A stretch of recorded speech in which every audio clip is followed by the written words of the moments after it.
정용섭의 인문학적 성서 읽기 로마서 법과 자유 17. 절대 능력 8장 31에서 39절 케제만의 설명에 따르면 오늘 이 구절이 로마서 5에서 8장의 결론일 뿐만 아니라 바울 신학의 총결산이기도 합니다. 바울이 앞에서 언급한 죽음, 죄, 율법으로부터의 자유 문제가 이제 여기서 수사학적 방식으로 그 대미를 장식하고 있습니다. 승리주의 31절 말씀은 다음과 같습니다. 그러니 이제 무슨 말을 더 하겠습니까? 하나님께서 우리 편이 되셨으니 누가 감히 우리와 맞서겠습니까? 하나님이 우리 편이라는 바울의 이 말을 그 당시 유대인들이 들었다면 크게 비웃었을지 모릅니다. 유대인들은 수천 년 동안 하나님의 말씀을 지켜왔으며 예루살렘 성전이 있으며 곳곳마다 회당이 있고 종교 업무에만 자기 삶을 바친 전문가들이 한둘이 아닙니다. 야훼 하나님의 신앙을 지키기 위해서 이방인들과의 싸움도 마다하지 않을 정도로 하나님의 일에 열심을 낸 민족이 그들이었습니다. 이렇듯 하나님의 선민으로 자처하며 살아온 그들 앞에서 이제 막 모임을 시작한 기독교인들이 하나님을 자기 편이라고 주장하고 있다는 사실은 아마 그들에게 가사로운 행태로 보였을 것입니다. 하나님은 누구 편인가? 자칫하면 이런 질문은 왜곡될 수 있습니다. 하나님이 누구 편인가에 대한 논쟁으로 인해서 기독교 역사는 큰 상처를 당했습니다. 이미 1054년 이탈리아 로마를 중심으로 한 로마 가톨릭 교회와 콘스탄티노플을 중심으로 한 동방교회의 분열이 그 시작이었습니다. 그들은 서로 자신들이 정통이라고 우기면서 상대방을 파문했습니다. 1517년에 다시 로마 가톨릭 교회로부터 개신교회가 분리됨으로써 하나님이 우리 편이라는 세력 다툼이 재현되었습니다. 오늘도 여전히 그런 역사의 흐름은 반복되고 있습니다. 이 문제는 기독교의 승리주의와 맞물려 있습니다. 바울이 오늘 누가 감히 우리와 맞서겠습니까? 라고 표현하듯이 기독교는 적지 않은 기간 동안 승리주의에 사로잡혀 있었습니다. 흡사 레슬링 선수인 형을 둔 골목대장처럼 그 형을 믿고 으스댄다는 말입니다.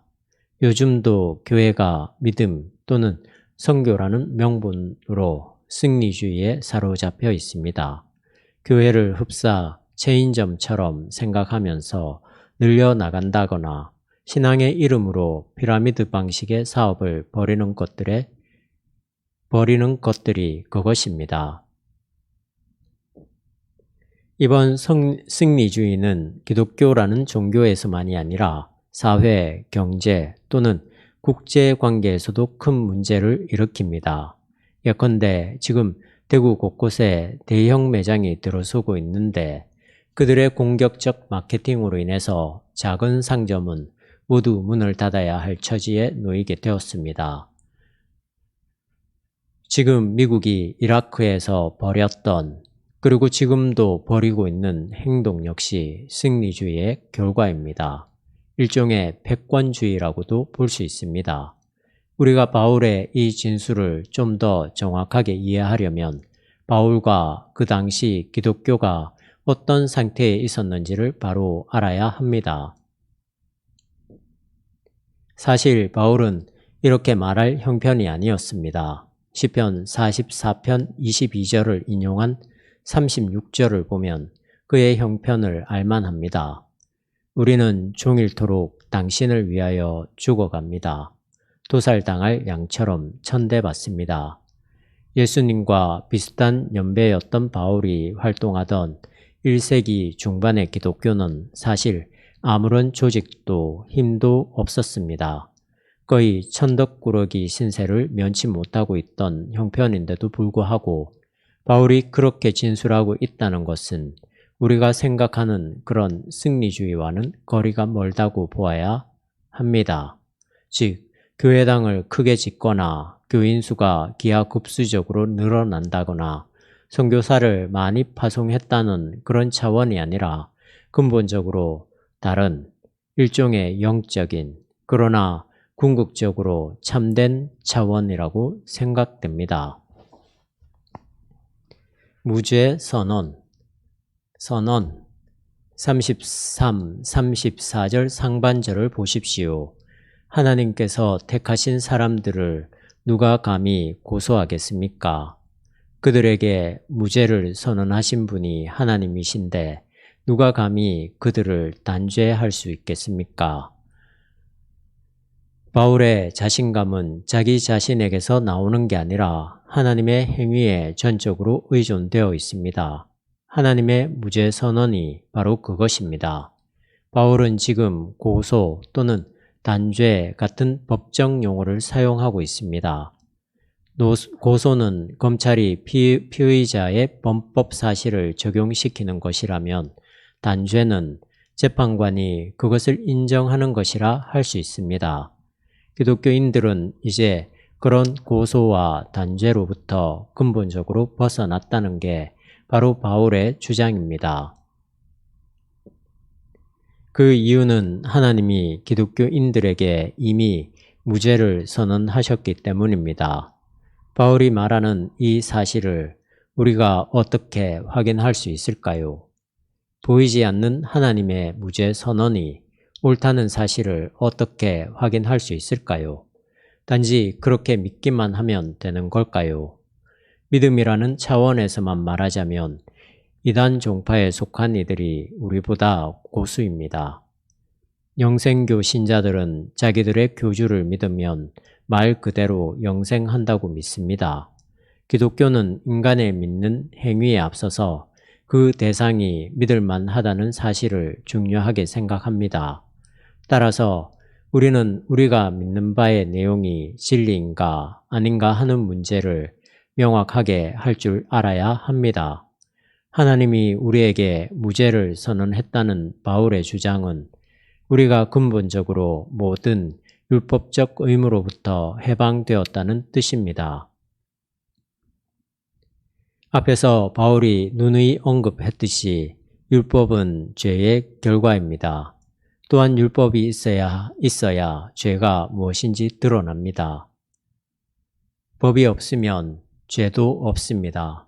하나님의 무죄 선언이 확실한지 아닌지를 확인하려면 우리가 율법 없이 사는가 아니면 율법으로 사는가를 확인하면 됩니다. 율법 없이 산다는 것을 말로 하기는 쉽지만 그것을 깨우치기는 힘듭니다. 왜냐하면 우리가 늘 율법적으로 살아왔기 때문입니다. 사람의 인식과 판단은 한쪽으로 집중되는 경향이 있기 때문에 갑자기 다른 생각을 할 수가 없습니다.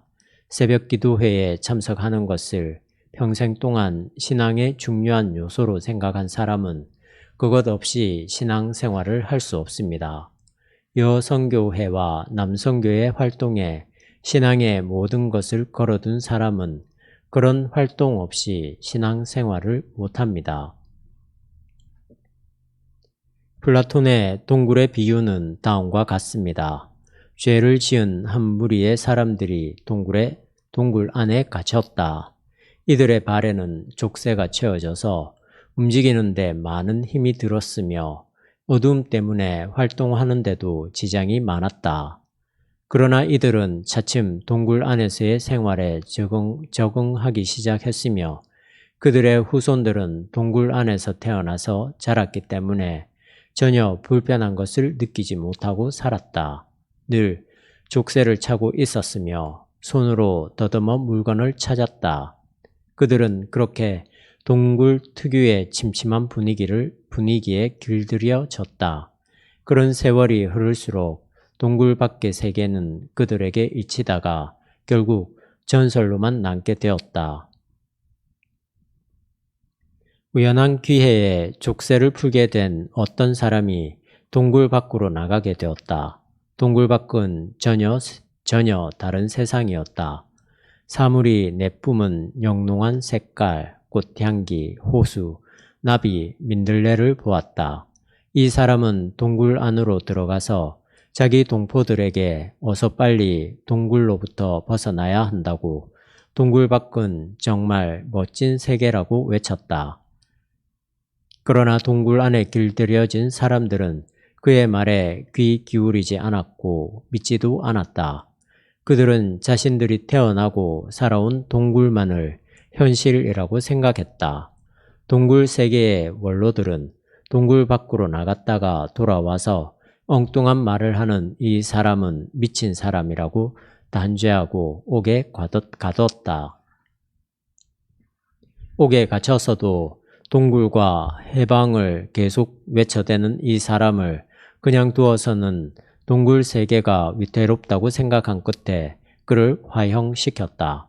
그 후로 동굴의 세계는 다시 옛날처럼 행복감을 느끼며 살게 되었다. 이왕주 철학풀이 철학살이에서 참조. 그리스도의 단죄. 다음은 34절 후반절입니다. 그리스도 예수께서 단죄하시겠습니까? 아닙니다. 그분은 우리를 위해서 돌아가셨을 뿐만 아니라 다시 살아나셔서 하느님 오른편에 앉아 우리를 위하여 대신 강구해 주시는 분이십니다. 그리스도 예수께서 단죄하시겠습니까? 라는 문장은 십자가 사건에 대한 정확한 해석입니다. 하나님의 아들인 예수님이 십자가 처형을 받았다는 사실은 이 사건에 가담한 모든 이들이 단죄받을 만한 사건입니다. 의로운 사람을 죽인 사람은 그것으로 자기의 불의를 드러냅니다. 따라서 2000년 전 구체적으로 십자가 사건에 가담한 몇몇 사람들만이 아니라 계속해서 십자가 사건을 일으키는 모든 인류가 곧 가해자입니다. 이게 무슨 말일까요? 십자가 사건은 인간에게서 벌어질 수 있는 일들 중에서 가장 불행한 사건이면서 인간 운명의 가장 큰 실패입니다. 우리는 늘 그런 것을 조롱하면서 살아갑니다. 예수의 십자가 사건이 종교적 패권과 정치적 패권의 야합으로 인해서 일어났던 것처럼 우리는 그런 식으로 이 세상을 꾸려가고 있습니다. 경제가 그렇게 굴러가고 교육도 그렇게 굴러갑니다. 이 사회는 그것을 경쟁력 확보라고 부추기고 있습니다. 진리를 힘으로 억압하는 이런 사태가 곧 하나님의 단죄입니다. 왜곡된 힘의 질서 자체가 하나님의 심판입니다. 거기에는 자유도 없고 평화도 없고 대신 끝없는 소비와 경쟁과 위선이 자리하고 있기 때문입니다. 다행히 하나님은 예수님을 죽은 자로부터 다시 살리셨습니다. 십자가 사건으로 모든 게 끝났다면 인류는 영원히 단죄받았겠지만 부활로 인해서 구원의 길이 다시 열리게 되었습니다. 바울은 그 예수님이 하느님 오른편에 앉아 우리를 위하여 대신 강구해 주신다고 진술합니다. 만약 예수의 부활이 없었다면 이렇게 우리를 위해서 강구해 주지 못했을 것입니다. 따라서 이제 우리는 십자가의 단죄가 아니라 부활의 생명 안에서 살아가게 되었습니다. 율법이 아니라 복음의 세계입니다. 의무가 아니라 사랑의 세계입니다. 그리스도의 사랑. 35절 말씀은 다음과 같습니다. 누가 감히 우리를 그리스도의 사랑에서 떼어놓을 수 있겠습니까? 환난입니까? 역경입니까? 박해입니까? 굶주림입니까? 헐벗음입니까? 혹 위험이나 칼입니까? 바울은 기독교인들이 감당해야 할 7 항목을 예시하고 있습니다. 환난, 역경, 박해, 굶주림, 헐벗음, 위험, 칼. 오늘 우리의 잣대로는 그들의 실정을 충분히 헤아리기 어렵습니다. 다만 우리가 확실하게 말할 수 있는 것은 그 당시 기독교인들이 적지 않게 순교를 당했다는 사실입니다. 그런데 바울은 그런 순교 앞에서 기독교인들이 그리스도의 사랑을 배신하지 않는다고 말합니다. 우리는 우리를 사랑하시는 그분의 도움으로 이 모든 시련을 이겨내고도 남습니다. 37절. 이런 상태가 바로 순교의 신비입니다. 만약 지금 우리가 죽음이냐 신앙이냐를 선택해야만 할 기로에 섰다면 참으로 곤란할 것입니다. 대개의 기독교인들은 말로만 배교한다고 하고 마음속으로는 믿으면 괜찮다는 식으로 이 위기를 벗어나려고 할 것입니다. 그런데 초기 기독교의 순교 역사를 보면 실제로 신앙 때문에 화형을 당하는 사람들이 적지 않았습니다. 코바디스 도미네라는 영화는 그런 장면을 사실적으로 묘사해주고 있습니다. 교회의 순교 역사에 참여한 이들에게는 그들만의 특별한 은혜가 있었던 것 같습니다. 자신들을 화형시키는 로마의 힘이 절대적이지 못하다는 사실을 너무나 명확하게 인식했겠지요. 마찬가지로 이런 옛 에온이 지나가고 새 에온이 다가온다는 인식도 뚜렷했던 것 같습니다. 비록 우리가 순교 없는 시대에 살고 있긴 하지만 그리스도의 사랑이 우리의 모든 궁극적인 토대가 된다는 사실만은 새겨 나가야 하겠습니다. 하늘의 악한 세력. 마지막 구절인 38, 39절 말씀을 보십시오. 나는 확신합니다. 죽음도 생명도 천사들도 권세의 천신들도 현재의 것도 미래의 것도 능력의 천신들도 높음도 깊음도 그 밖에 어떤 피조물도 우리 주 그리스도 예수를 통하여 나타날 하느님의 사랑에서 우리를 떼어놓을 수 없습니다. 바울은 위에서 기독교인들이 감당해야 할 실존적 고난에 해당되는 7항목을 적시한 다음에 여기서 다시 10항목의 나쁜 세력을 제시합니다. 죽음, 생명, 천사, 권세의 천신, 현재의 것, 미래의 것, 능력의 천신, 높음, 깊음, 피조물.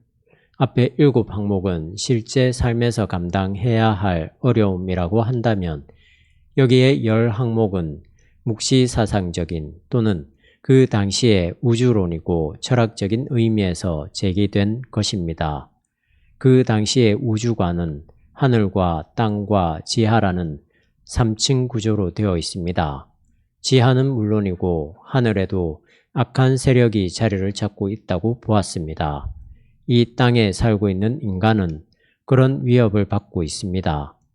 유대인의 묵시사상에 의하면 아직 옛 에온에 속하는 지금은 하늘과 지하의 나쁜 세력이 땅의 인간을 위협하고 있지만 하나님이 다스릴 새로운 에온이 오면 모든 악한 세력이 제압당하게 됩니다. 그러나 아직은 악한 세력이 우리를 위협하고 있습니다.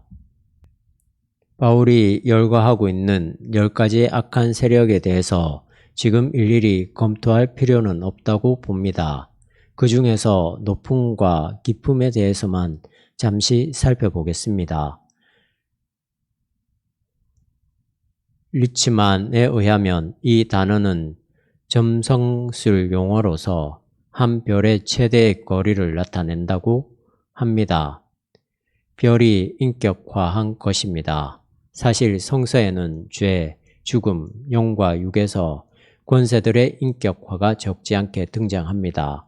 우리가 우리의 의지로 죄를 극복하지 못한다는 것 자체가 죄를 인격적으로 본다는 뜻입니다. 마찬가지로 별도 높음과 깊음의 능력을 갖고 인격적으로 활동한다고 그 당시에는 생각했습니다.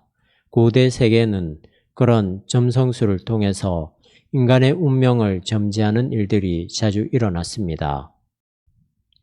우리는 성서의 이러한 신화적 요소들, 자연과 우주의 인격화를 그렇게 부정적으로만 생각할 필요는 없습니다. 아무리 하나님의 계시인 성서라고 하더라도 당시의 문화, 과학, 사회의 영향을 받지 않을 수 없었으니까 말입니다. 그러나 성서는 그런 힘들을 상대화하고 있다는 사실이 중요합니다. 아무리 악한 세력들이 인간의 운명을 지배한다고 하더라도 성서는 결국 하나님의 사랑이 그것을 능가한다고 가르칩니다.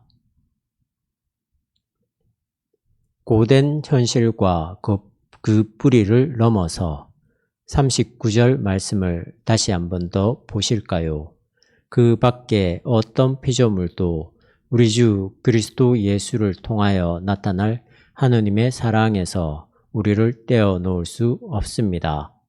바울이 당하고 있는 고된 현실과 그것의 뿌리라고 할 수 있는 우주론적 악한 세력은 우리를 두렵게 만들기에 충분합니다.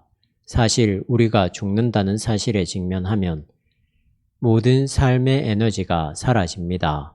우리는 아직 무가 어떤 상태인지 알지 못합니다. 고대인들이 점성술에 자신들의 운명을 걸었던 것처럼 오늘도 명확하게 알지 못하고 막연하게 살아갈 뿐입니다. 이것이 한편으로는 허무주의로 나타나거나 다른 한편으로는 탐욕으로 나타납니다. 기독교인들도 여전히 이런 인간 실존에서 벗어나지 못합니다. 그래서 바리새인들처럼 종교적 업적에 치우치거나 소종파주의자들처럼 감정적 열광주의에 사로잡힙니다. 이에 반해 바울은 전혀 다른 삶의 길을 제시하고 있습니다. 고된 현실과 별들의 힘들이 만들어내는 운명이 있지만 기독교인은 그런 것에 의존하지 않습니다. 예수 그리스도를 통해서 나타난 하나님의 사랑이 우리를 그런 현실과 점성술에서 구원합니다. 이런 점에서 기독교인들에게는 하나님의 사랑만이 리얼리티입니다. 즉, 예수 그리스도 사건으로 드러난 그 사랑만이 참입니다. 교회 밖에 있는 사람들은 이렇게 묻고 싶을 것입니다. 그걸 어떻게 아는가? 무슨 증거가 있는가? 물론 실증적이고 과학적인 증거는 없습니다. 사랑을 실험실에서 증명해낼 수 없다는 사실과 마찬가지입니다. 우선적으로 성서가 이 사실을 증명하고 있으며 역사가 증명하고 있고 결국 종말에 명백하게 드러날 것입니다. 더욱이 지금 중요한 것은 이미 그것을 인식하고 믿는 기독교인들이 이 사실을 삶에서 증명해야 한다는 것입니다.